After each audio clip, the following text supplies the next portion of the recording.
Welcome to NTD News Today. I'm Kevin Hogan. Let's take a look at our top stories. A night full of drama, not lacking surprises. We have projected outcomes from highly contested U.S. Senate races across the nation. Will Republicans be able to pick up the 5 seats needed to gain a majority in the House? They're currently projected to gain 4. We take a look at what's known so far about the balance of power in Congress. Big wins for Governors Ron DeSantis in Florida and Greg Abbott in Texas, while Governor Kathy Hochul holds off Lee Zeldin in New York. We have the rundown of the latest results. Voting machines outages in the 2022 elections. Multiple counties reporting significant technical problems. Concern surrounding vote counting delays. Could fraud happen during this drawn-out process? And how high is the standard for fraud evidence in the courts? We bring you some expert analysis.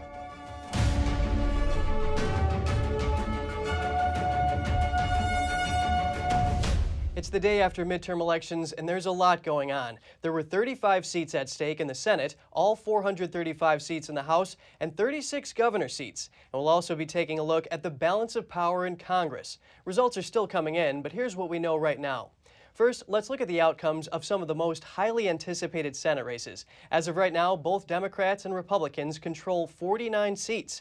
We start off with the most clear-cut among the projected winners. In the Granite State, New Hampshire's incumbent Democratic Senator Maggie Hassan wins re-election. She beat her challenger, Don Bolduc, with close to 54% of the vote. Bolduc got around 44%. He has conceded. That's with around 72% of the votes counted. Republicans saw Hassan as one of the most vulnerable Democrats in the Senate seeking re-election. Her win could be attributed in part to her willingness to step outside party lines. She recently criticized the Biden administration in debate with Bolduc for its policies on the border and a hasty withdrawal from Afghanistan. In Ohio, Trump-endorsed Republican J.D. Vance beats Democrat Tim Ryan. The race has been called by both Decision Desk and the Associated Press. Vance came in with over 53% of the vote, Ryan with close to 47%. That's with around 83% of the precincts reporting. The race was tightly contested for several months. Vance was able to gain momentum after 2 debates with Ryan in October. The candidates were vying for a seat left open by retiring Republican Senator Rob Portman. Ryan reportedly called Vance to concede. Going to Arizona, the incumbent Democratic Senator Mark Kelly has a big lead over his Republican challenger Blake Masters. Kelly currently has just over 51% of the vote. Masters has around 46%. Right now, only about 74% of the ballots have been counted, so this is still too early to call. But as of now, it's looking like Kelly will hold on to his seat. Masters picked up a late endorsement from the former Libertarian candidate Mark Victor. He dropped out of the race about a week before the election. Victor's name was still on the ballot and soaked up around 2% of the vote. In North Carolina, Republican Ted Budd defeats his Democrat opponent Sherry Beasley. Budd had just over 50% of the vote. Beasley has around 47%, and that's with 99% of the votes counted in North Carolina.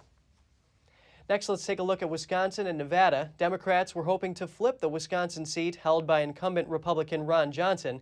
This one is really close. Right now, Johnson has over 50% of the vote, and Democrat Mandela Barnes has just over 49%. An estimated 92% of the votes have been counted. In Nevada, it looks like incumbent Senator Catherine Cortez Masto might be losing her job. Trump-backed challenger Adam Laxalt has taken the lead with nearly 50% of the vote.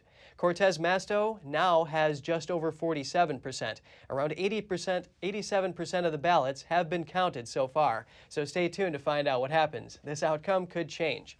So the big question many are wondering is which party will control the Senate when the dust settles? Let's take a look at a map to get an idea of how this is playing out. Of the 35 seats up for grabs, Republicans are projected to have secured 19 so far. Democrats took 13. 3 are still undecided.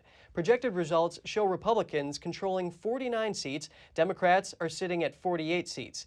They have gained 1 in Pennsylvania. More on that race in Pennsylvania coming up.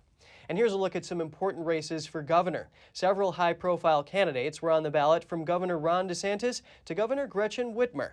In Florida, Ron DeSantis cruised to an easy victory, defeating opponent Charlie Crist by a nearly 20% margin, 59% to 40%. DeSantis even managed to turn Miami-Dade County red. That's a feat that hadn't been accomplished in 20 years when Florida Governor Jeb Bush secured the county. We have highlighted some other results here as well. In Georgia, Brian Kemp was victorious over Stacey Abrams by a nearly 8-point margin, 53% to 45%. Meanwhile, in Pennsylvania, Democrat Josh Shapiro defeated Republican Doug Mastriano in a consequential open race for governor. The current margin is 55% to 43%. In Maine, incumbent Democrat Governor Janet Mills cruised to a smooth win over Republican Paul LePage, 55% to 42%. In Michigan, Gretchen Whitmer held on to defeat Tudor Dixon 54% to 45%. In Wisconsin, incumbent Democrat Governor Tony Evers won against Republican Tim Michels 51% to 48%. Meanwhile, in Texas, Republican Governor Greg Abbott defeated Beto O'Rourke by a double-digit margin, 55% to 43%. Now we take a look at the races for governor out west, where Kari Lake is facing off against Katie Hobbs. That race and several others are still too early to call. In New Mexico, Democratic incumbent Michelle Lujan Grisham has defeated Republican Mark Ronchetti by a margin of 52% to 46%. Libertarian candidate Karen Bedoni was also on the ballot, coming in at just under 3%. And over in Kansas, Governor Laura Kelly, a Democrat, beat Republican Derek Schmidt by just 1.5%. Kelly had been considered one of the most endangered governors in the party. The Oregon race for governor is still too close to call. Democrat Tina Kotek holds a razor-thin edge over Christine Drazin in early results, leading by just 1.5%. Out in Arizona, Democrat Katie Hobbs is currently leading political newcomer Kari Lake by just a 0.5 percentage point. That's with just over 73% of the votes counted. Any dispute of election results could take an unpleasant turn, as Katie Hobbs has refused to recuse herself as elections chief. Her office is tasked with canvassing and certifying the results that each county submits. Meanwhile, in Nevada, Republican Joe Lombardo leads Democrat Steve Sisolak by about 5 points, with about 86% of the vote in. Tina Kotek leads Christine Drazin by 1.5 points in Oregon, and Republican Mike Dunleavy has a strong 29-point lead in Alaska. And Joe Lombardo is up 5 points in Nevada. Former U.S. President Donald Trump on Tuesday celebrated the apparent successes of some of the candidates he supported in the midterm elections. As of this moment, and we have some out there, we are 80 wins and 3 losses. Is that good? Wouldn't that be funny if we were better on the general election than the nominations themselves? So that's great. Now in North Carolina, just out, Ted Budd is now leading, doing great. He's leading 51-47. In Missouri, very good guy, Eric Schmidt is now up 55-43. In Ohio, J.D. Vance is now leading 52-47. Dr. Mehmet Oz has called John Fetterman to officially concede Pennsylvania's Senate race, according to Fox News. Democrat Fetterman's win has flipped a key Senate seat away from Republicans. The Fox News decision desk calls the race for Fetterman early this morning, and Oz made the call to his opponent just hours later. The Fetterman's spokesman told Fox News, "The Senate race was among the most important battles in the country for the midterm cycle, with Pennsylvania being one of a handful of states that will determine control over the Senate." And Georgia's Secretary of State wins another term. That's despite former President Trump asking the state's residents not to vote for him. He's known for denying fraud in the 2020 presidential election. Trump endorsed an opponent to Secretary of State Brad Raffensperger in the primary elections, but was unsuccessful. Raffensperger defeated Democrat opponent State Representative B. Nguyen with 54% of the vote. Trump was criticized for a phone call he had with Raffensperger after the 2020 election. Critics allege Trump tried to pressure Raffensperger to act on election fraud claims and find missing votes.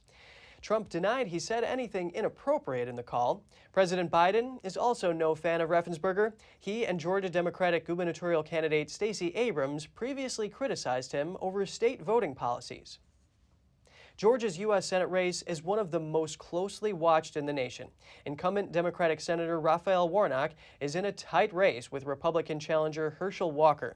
The contest is yet to be called. Right now, Warnock is leading with just over 49%, Walker with over 48%. Around 95% of the votes have been counted. Now, based on Georgia's election rules, if neither candidate gets over 50% of the vote, it will head to a runoff election, and that looks like a strong possibility. If it happens, we can expect that on December 6th. Both Warnock and Walker thanked their supporters last night and asked them to hang in there. Have a listen. So y'all just hang in there. I'm feeling good. I do. I feel good. We know how much is at stake in this election. So thank you for being with me, and I'm grateful that we are together every step of the way.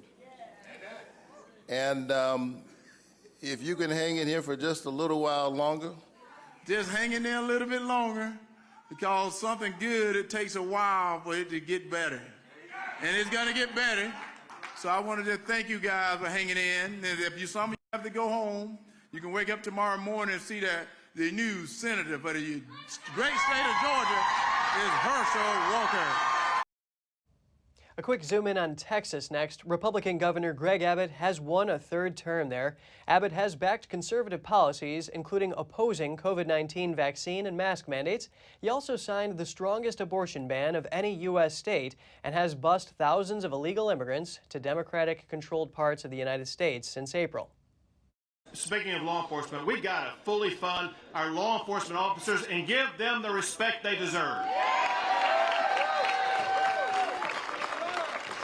We need to end these easy bail policies that allow dangerous criminals out onto the streets. And we must escalate our battle against the deadly fentanyl that is pouring across our border. We must treat it like the crime that it is, and that is murder. And I've jumpstart that process by declaring that the Mexican drug cartels are terrorist organizations, and we are going after them. We must never forget, our schools are for education, not for indoctrination.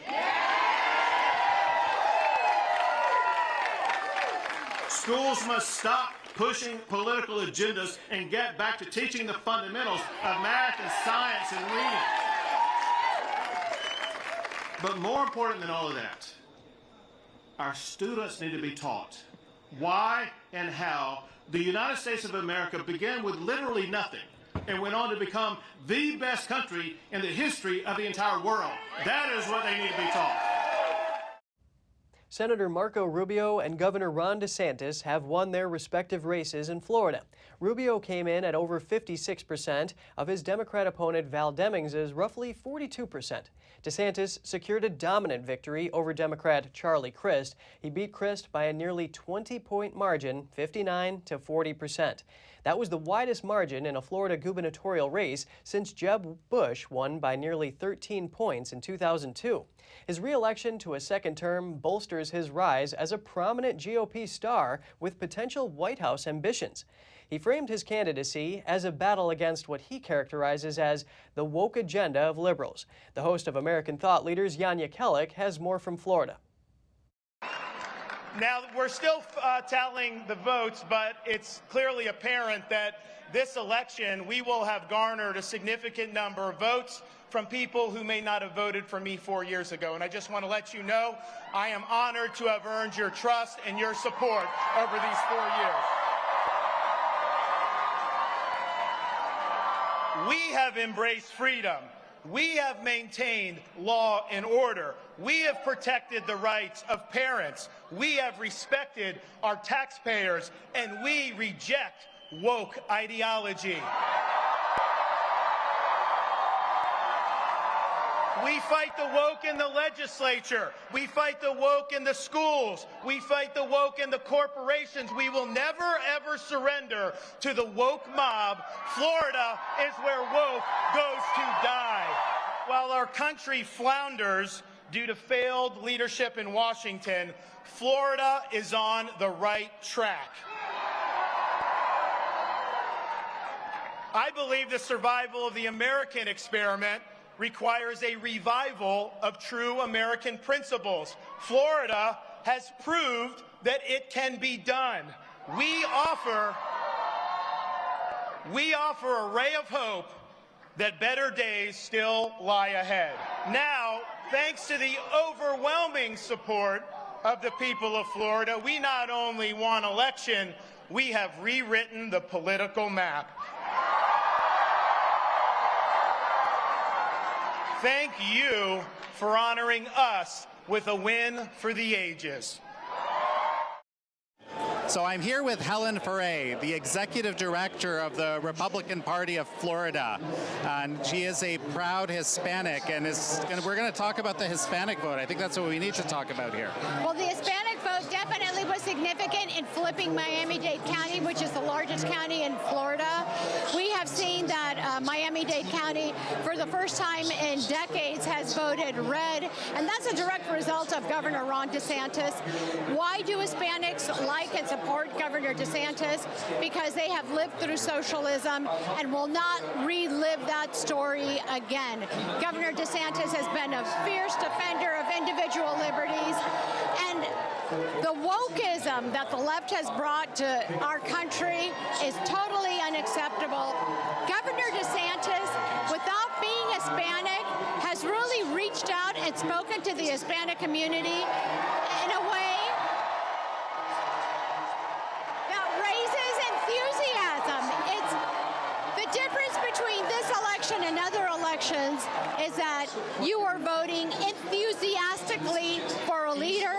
Governor DeSantis has redefined Republican leadership, and that makes all the difference in the world. And, one thing that the governor has been very strong on, frankly, the Florida legislature has been very strong on, is, basically putting parents first in education, hence the parental rights in education bill. Now, where do Hispanics land on this? It's a bit of a loaded question, but tell me. Hispanics are 100% in favor of family and being the ones who have that universal right that's been always accepted, that they should have the final decision on what is best for their kids. How can government come in and say government knows what's best for your kids? That's absolutely preposterous. They didn't give birth to them. They aren't the ones who take care of them every day. Teachers' unions, like Charlie Crist's running mate, think that they're the ones who are in charge of children, that the children are theirs. We're the ones who are reminding them that as parents, we are responsible for our kids. No one's going to love them more than we, and no one's going to fight for them more than we. And that's why we have had a landslide election in Florida. Well, Helen Ferre, it's such a pleasure to have you on. Thank you so much. It's such a pleasure to be here with Epoch Times. House Minority Leader Kevin McCarthy has declared that Republicans will take back the House of Representatives. That would mean McCarthy would have a good chance of becoming the next Speaker of the House. To take control of the House, a party needs 218 seats. According to the Epoch Times, Republicans need 18 more seats, while Democrats would need 35 more seats. McCarthy's optimism seems in line with expected results, but most media outlets still haven't called the race. Speaker Nancy Pelosi hasn't conceded yet. She's still optimistic about Democrat chances to keep the lower chamber.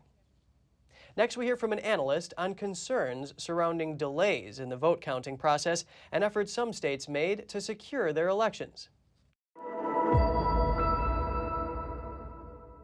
Joining us now is Hans von Spakovsky, the manager of the Election Law Reform Initiative and senior legal fellow at the Heritage Foundation. It's a pleasure speaking with you, Hans. Thanks for having me, especially after a very long night. Oh, and absolutely. And why is it that some states are longer to count ballots, and why can't we know the results on Election Day? Well, some states have really pushed people to vote by mail instead of in person. And the more mail ballots you have, the longer it's going to take to count, because it just takes more time to open, process, check, and then count those absentee ballots than ballots simply put into a ballot box on Election Day. Also, keep in mind, while some states say your absentee ballot has to be in by the end of Election Day, other states say, well, as long as your ballot is postmarked by Election Day, we'll continue to accept them often for days after election. And so that all of that's going to delay the counting of ballots. Let's talk about Pennsylvania. The acting Secretary of the Commonwealth, Lee Chapman, she's tried to manage expectations, saying expecting results in one day is unrealistic and unfair. And she said protracted counting doesn't mean anything nefarious is happening. What's your response to this? Well, part of the problem in Pennsylvania is that the Secretary of State the acting Secretary of State, and frankly, prior Secretary of State have not done a very good job of administratively organizing the state. I mean, this is the same acting secretary who recently said that she was going to defy the U.S. Supreme Court and was telling general registrars to count ballots of voters who did not put the date on their absentee ballot, even though state law requires that. The state Supreme Court recently told her no, she has to abide by the law. But that tells you a little bit about how she operates and her inefficiency. Let's go down to Florida. That state is able to determine the outcome of the election on Election Day, but some other states can't. Is this a feature or a bug? It is a feature, and what folks need to understand is that after the 2000 presidential election, where we had all those problems in Florida, Florida made a great effort to improve its election process, and that included all kinds of new efficiencies for counting ballots. For example, they open up and process absentee ballots to check, is this really a registered voter? Have they met all the requirements prior to Election Day? And then they actually start counting, and they do it very quickly and very efficiently in comparison to other states. So does this cut down on concerns about voter fraud, and does counting ballots long after Election Day give more opportunity for fraud to occur? Well, it certainly does if you don't have observers there, and that's part of the process. As you know, candidates and political parties try to have poll watchers, poll observers watching it. If counting goes on for weeks after Election Day, it's often very difficult to find folks who are willing to stand there and observe the entire process. And it's when you don't have observers that things can happen that should not be happening. Hans, I want to ask you, officials in a few battleground states like Pennsylvania, Arizona, Michigan, and Wisconsin are concerned that delays in the vote counting process will pave the way for claims of fraud to be made. How should we view this? Well, that is potentially a problem, but everyone should keep in mind that the standards in the courts for actually producing evidence of fraud are very, very high, and you often have only a very short time. So if someone simply comes in and said, well, there was a 3-week delay, no court's going to listen to that. They're going to have to come up with actual, real, substantive evidence that fraud occurred. Very good analysis. Hans von Spakovsky, Senior Legal Fellow at the Heritage Foundation. Thank you so much for your time today. Sure, thanks for having me. Coming up, more on the election results from Arizona and Nevada. Our reporters on the ground bring us the details. And what happened to the red wave many were predicting? We have analysis from former California gubernatorial candidate Larry Elder after the break.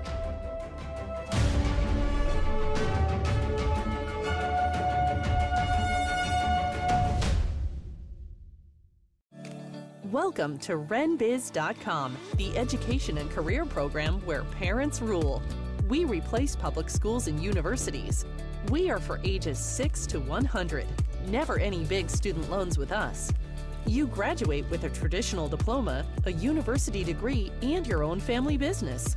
Adults returning to obtain better careers. Parents looking for better academic and career opportunities for their kids. At Business Occasion, you spend 50% of your time on traditional education and 50% on business education, including setting up your own family business. Learning is in your small, in-person pods of 6 to 10 students. At Renaissance Business Occasion, aka RenBiz.com, graduation means you have a degree and your own family business. Like education always should have been, a transition to getting a career.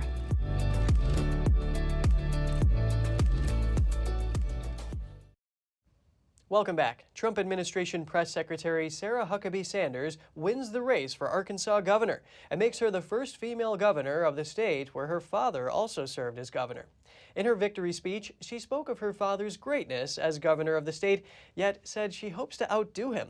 She won the race with over 63% of the vote versus her Democratic opponent, Chris Jones. Former President Trump encouraged Sanders to run for office when she left her post in his administration in 2019. Leslie Rutledge won the race for the state's lieutenant governor. Sanders' father said it makes Arkansas the first state in America to have both a governor and lieutenant governor who are women. Rutledge also won the race with a sizable lead of over 64% of the vote. Michigan Governor Gretchen Whitmer won a second four-year term in yesterday's election, defeating Republican challenger Tudor Dixon. The race in the battleground state centered on abortion access. This after the U.S. Supreme Court's overturning of Roe v. Wade. Whitmer filed multiple lawsuits in state courts to block a 1931 law banning abortion from taking effect. With over 80% of the votes in, Whitmer was up around 9 points, 54 to 45%. I am so happy to be here with all of you and my family and my partner in governance and all the phenomenal Michiganders who worked so hard to make sure that our voices were heard, to make sure that we set our state on the course that is focused on the future, that is focused on solving problems, not demonizing others. Nevada's U.S. Senate race was close throughout early polls. Most polls had the candidates tied at 47%. Late in the race, GOP challenger Adam Laxalt gained on his Democratic opponent, incumbent Senator Catherine Cortez Masto. Cortez Masto's seat was seen as one of the most likely to flip for Republicans. Early vote counts had the incumbent leading and looking like she might win. Laxalt has now taken the lead with around 87% of the votes in. The Trump-endorsed candidate is currently sitting just under 50%. Senator Cortez Masto has just over 47%. Here's NTD's David Lamb on the technicalities of the race. John, so how long do you think we'll be staying here until the election results come out? Well, it could be quite a while, Dave, because the Nevada has a rule where they will not release results until all 17 counties have gotten their results and have had them compiled. And what we've been hearing is people were waiting online when the polls closed at 7 o'clock, and if you are online, they allow you to vote. So there are still people voting in Washoe County, which is the second largest county where Reno is, and other precincts here in Las Vegas, where 70% of the people live in Clark County. So, there were people still voting at 7:30, 7:40. So we might not be getting results, at least first batches of results, till maybe like 9 or 10 o'clock PST. The race for governor in Nevada has yet to be called. Republican Joe Lombardo currently leads Democrat Steve Sisolak by 5 points. With 87% of the vote counted, it's Lombardo at 50 and Sisolak at 45%. And keep your fingers crossed, keep supporting, keep saying your prayers, and we're going to be successful, and then we're all going to get back together again and have a real party, all right?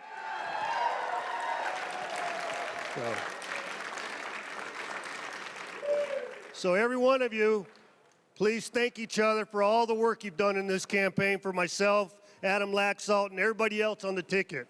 Everybody else on the ticket, because we've worked hard, because we want to ensure that we put our state back on the right track.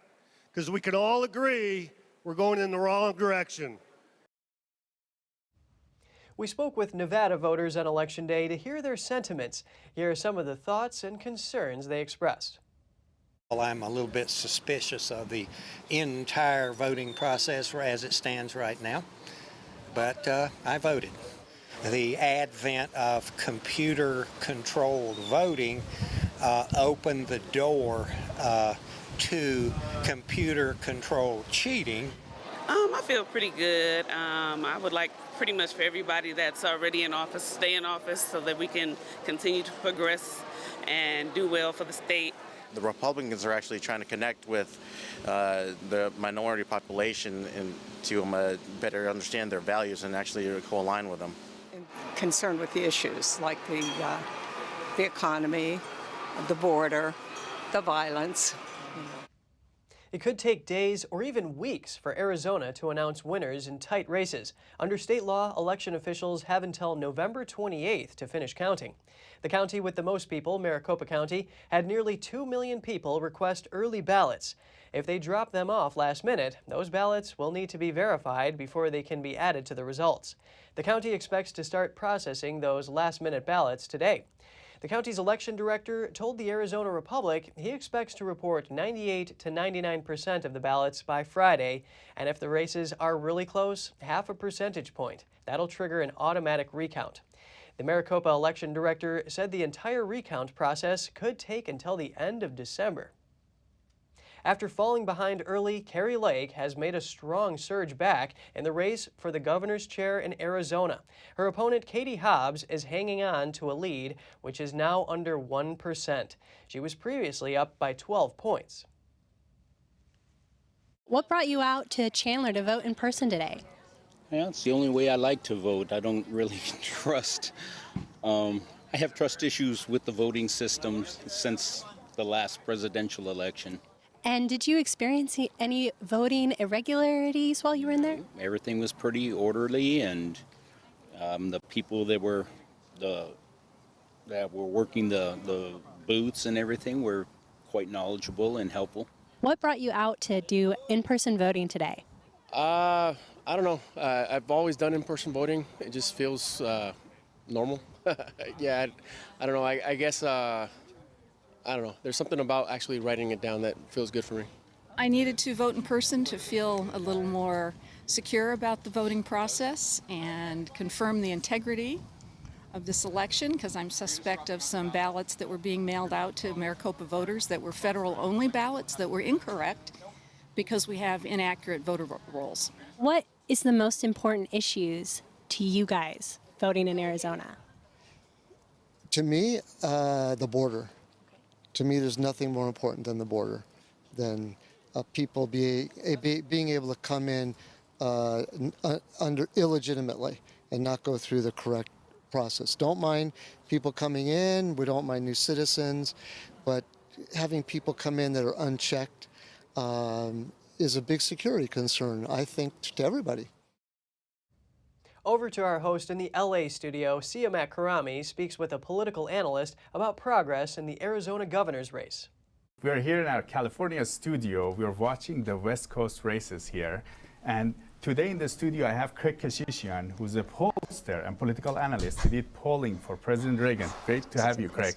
Thank you, Siamak, for inviting me tonight. Are you surprised by the result of Arizona race so far? I am very surprised. I thought both races would be a lot more competitive to this point in time than they are as we speak.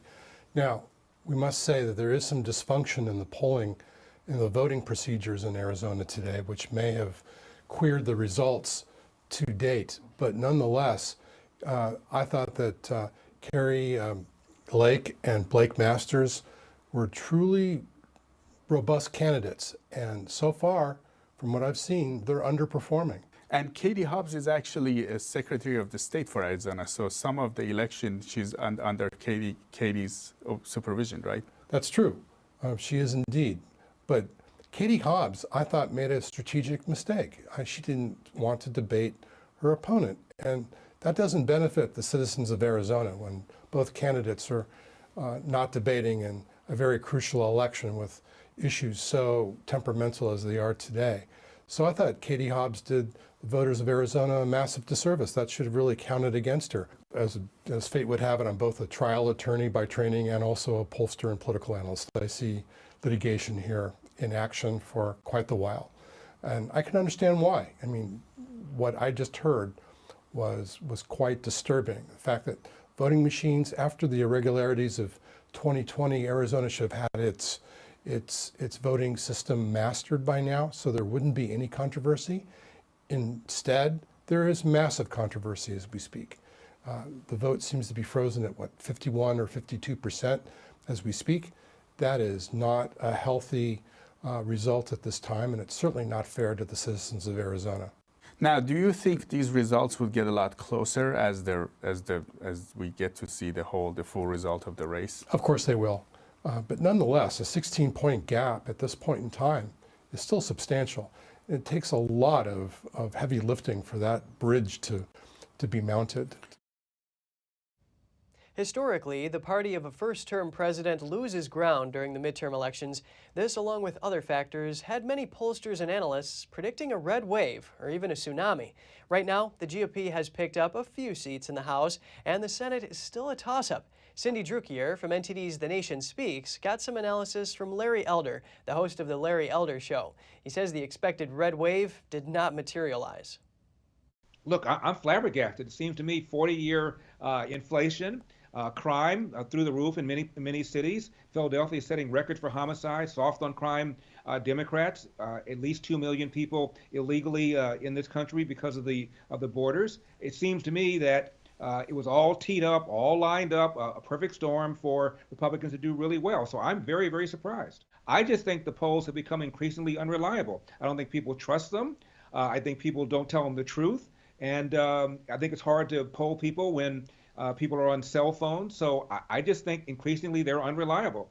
I look at the betting parlors, and the betting parlors over in Great Britain had the Republicans taking the House, and they had them taking the Senate, but they also had them taking the House and the Senate, again, by odds that apparently are not going to come to fruition. So everybody got it wrong. I also think one other thing happened.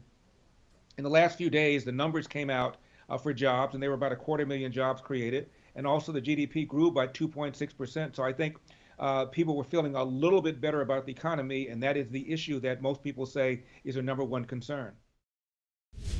Still to come, officials in several states say their voting machines were down or not working properly on Election Day. We'll have that story after the break.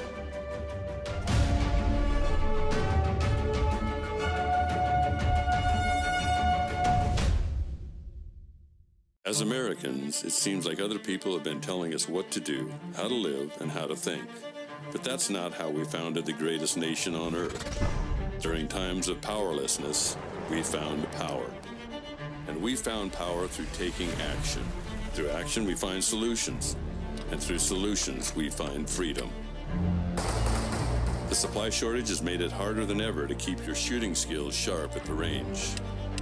Introducing Strikeman, a laser firearm training system that allows you to practice your shooting skills at home without wasting a dime on ammo. Using our laser cartridge, target, phone mount, and award-winning phone app, become a proficient shooter in under 2 weeks. Create training templates with firearm drills, and get live feedback with progress tracking on your shot accuracy and shot times. Beat personal records and compete with friends and family to crown the best shooter in the group. Put the power back in your hands with Strikeman.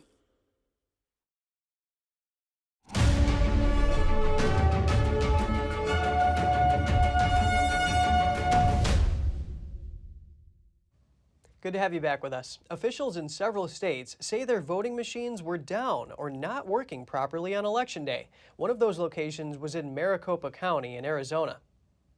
Some of the ballots that after people have voted them, they try and run them through the tabulator and they're not going through. If you can't put the ballot in the tabulator, then you can simply place it here in where you see the number 3, and this is a secure box where those ballots will be kept. So this would function much like early voting functions, in that we would get your ballot back. Once we've signature verified it, we would send it to our central tabulators. Ballots that are in here will already be, in effect, signature verified, so we won't need to confirm identity, but we will central tabulate them. This is actually what the majority of Arizona counties do on Election Day all the time. Republican officials filed a lawsuit to have voting times extended in Maricopa County. The lawsuit was denied by a county judge. In Mercer County, New Jersey, all of the voting machines county-wide were not working. The West Windsor Township Clerk, Gay Huber, attributed the issue to a county-wide system outage. Huber says voters were still able to vote on a standard ballot at polling locations. In Harris County, Texas, at the Metropolitan Multi-Service Center, only 10 out of 50 voting machines were functioning. The same county saw another location with computer problems, leaving only 2 voting machines in working condition. Indianapolis also experienced glitches with their voting machines. U.S. Cybersecurity Chief Jen Easterly warned before the elections that errors and glitches were likely to occur. She described such occurrences as normal and nothing to be considered nefarious. She says it happens during every election, and there are multiple layers of security built into the system. Democratic New York Governor Kathy Hochul and Senate Leader Chuck Schumer celebrated on election night as preliminary results gave them an edge over their Republican challengers. Hochul currently leads Zeldin 53% to 47%, with 86% of the votes counted. Hochul went against Lee Zeldin, a congressman from Long Island, and Schumer faced off with Republican Joe Pinion. Hochul succeeded Andrew Cuomo after his resignation and was seeking a full term as governor. Chuck Schumer just won his 5th re-election to the U.S. Senate since 1999. New York's Attorney General Letitia James also celebrated her re-election on the same stage as Hochul and Schumer. The glass ceiling, like the one that's above us here today, has finally been shattered in the state of New York, and you made it happen. I am so proud and so honored that the people of New York have given me another term to keep doing what I love, fighting to deliver real results for New York in the U.S. Senate. We sent a message, a shot across the bow, to the most powerful companies and people who believe that they're above the law, that they are not, and that this Attorney General will hold them accountable. Democratic Representative Tim Ryan conceded the Ohio U.S. Senate race to Republican J.D. Vance. Trump-endorsed Vance came in with over 53% of the vote. Ryan has close to 47%. That's with an estimated 83% of the votes counted. Ryan told supporters it was a privilege to concede. I have a privilege right now, a privilege, as someone who was the Democratic nominee. I have the privilege to concede this race to J.D. Vance, because the way this country operates is that when you lose an election, you concede, and you respect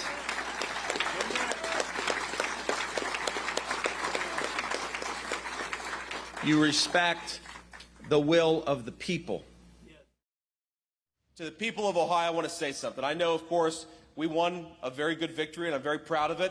Because of all of you, we won a great victory. But I want to say everything to whether you voted for me or not, if you're watching on TV, whether you voted for me or not, the thing that I promise to do is go to the United States Senate and fight every single day for the people of Ohio. Thanks to you, we get an opportunity to do just that.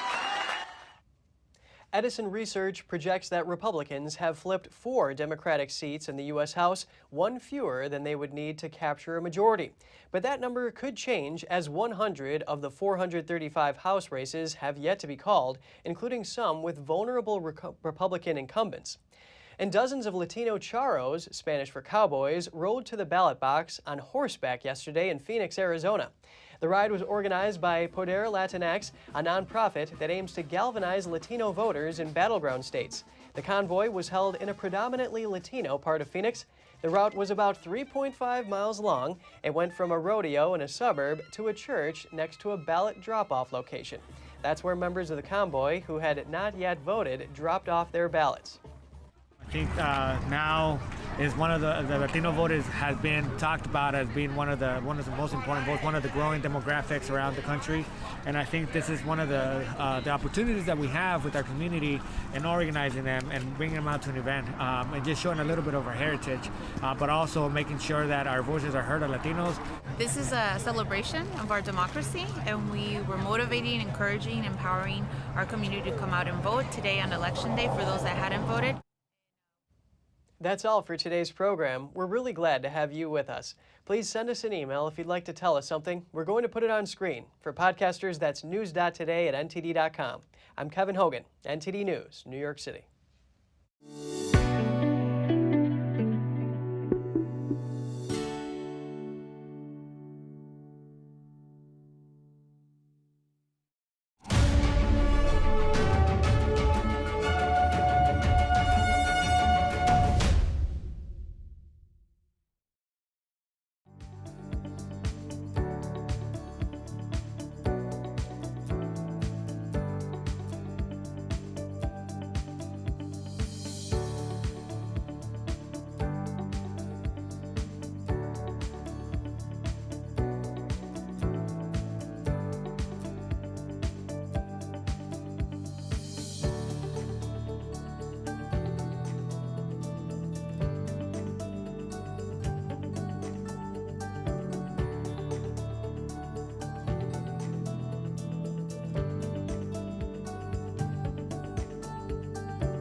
Thanks for watching us on YouTube. Did you know YouTube only keeps selective videos on its platform?